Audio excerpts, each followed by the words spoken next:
Hello there, and welcome to Hammerman for today, March the 20th?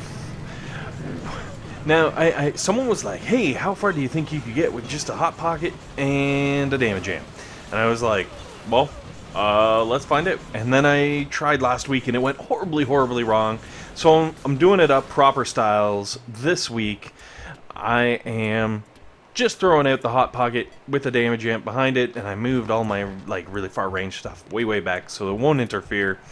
And you know, I was like, all right, let's see what we're gonna get. Let's see what happens. Let's see what's up. Like, also, I'd like to point out, like, when I say Hot Pocket and Damage Amp, I mean like Hot Pocket and Damage Amp, as in like no mines interfering either. And the answer is stage 2. The Hot Pocket 3 with a Damage Amp 3 survives to level 2.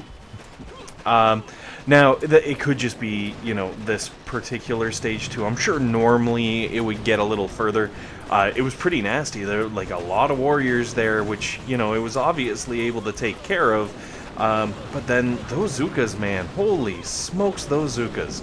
They did some work on that poor poor Hot Pocket, and, you know, over microwaved it or something, turned it into a pile of mush, and then moved on.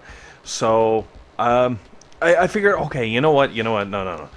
We're gonna redo this. We're gonna do this with stage 3. We're going DA again with the HP. Let's see where we can get.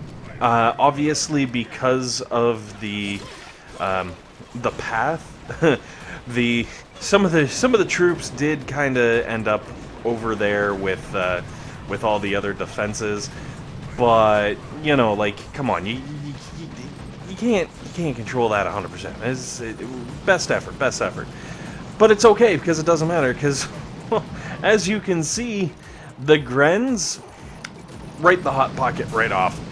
There's enough of them there and doing enough damage.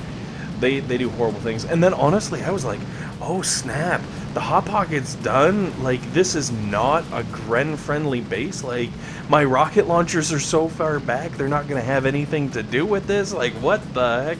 So I threw her into fast forward because I figured, you know, it might be a while before the Grens finish up.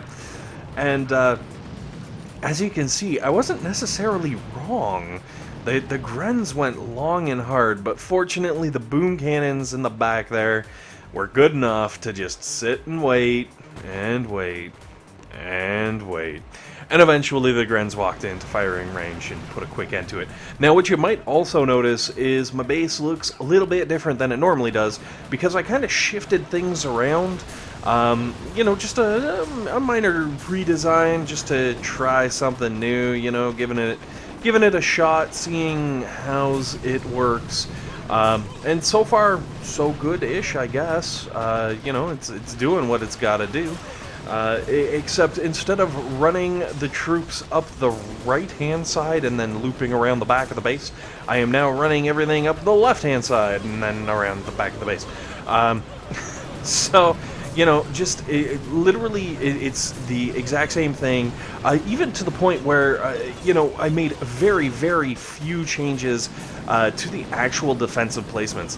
So, like, you know, my machine guns and flamethrowers are still up at the front, and then you got, like, sniper towers and cannons in behind that, and then you got boom cannons and mortars right behind that, and then eventually, you know, you got your rocket launchers at the very, very back. So it's all really almost the exact same, just with some minor tweaks, just to try and push things in a different direction and kind of, you know, shuffle things around for the sake of change, because sometimes the sake of change is all it really needs.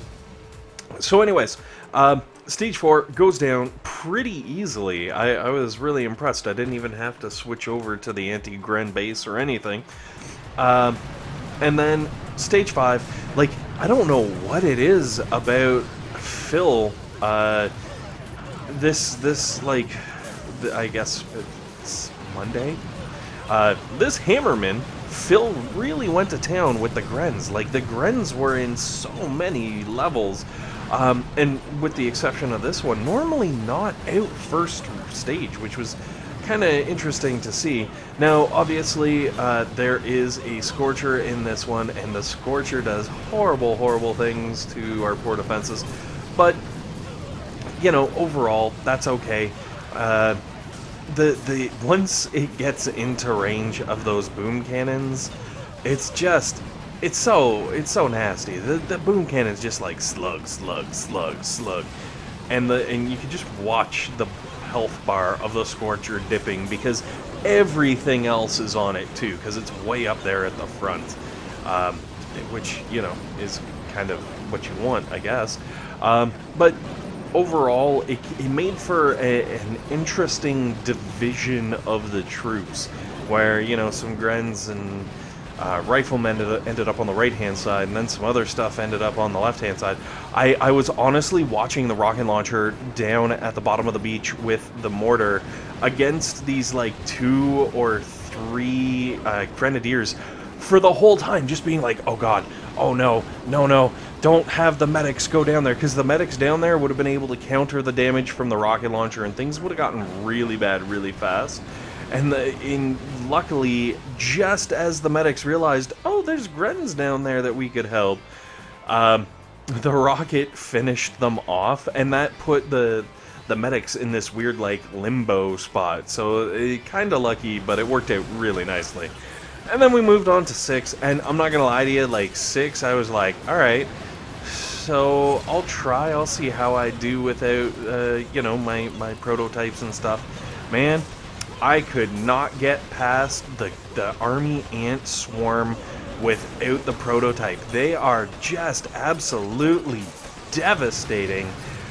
It was, I guess, the army ants followed up by the Grens. Maybe like a 1-2 combo of them, sort of a thing. Because obviously with the damage amp out, it made a lot easier to take out the Riflemen. And then with the Riflemen gone, then the Grenadiers were a lot easier to deal with. As you can see, I was able to get a couple down before the next wave came in. But like the waves after just hit so fast and so hard, I was almost taken aback. I was like, holy smokes, look at them go. And honestly, I thought I was going to get my butt handed to me, so I kicked off the fast forward, just being like, alright, let's see what happens here. But I moved this shock launcher way into the back because it was being targeted with Barrage, and it was doing tons of damage to all the surrounding buildings. So I was like, alright, I'm just going to put this shock launcher way in the back where, I guess in theory, if they're working through buildings, it could come in handy, but it's not going to do any AoE damage. And moving it back there just absolutely destroyed those last couple of Grens. I was like, just taken aback. I was like, it wasn't supposed to take out Grens. It was supposed to just not be in the way, hurting other buildings. So I was really, really happy with the way that worked out.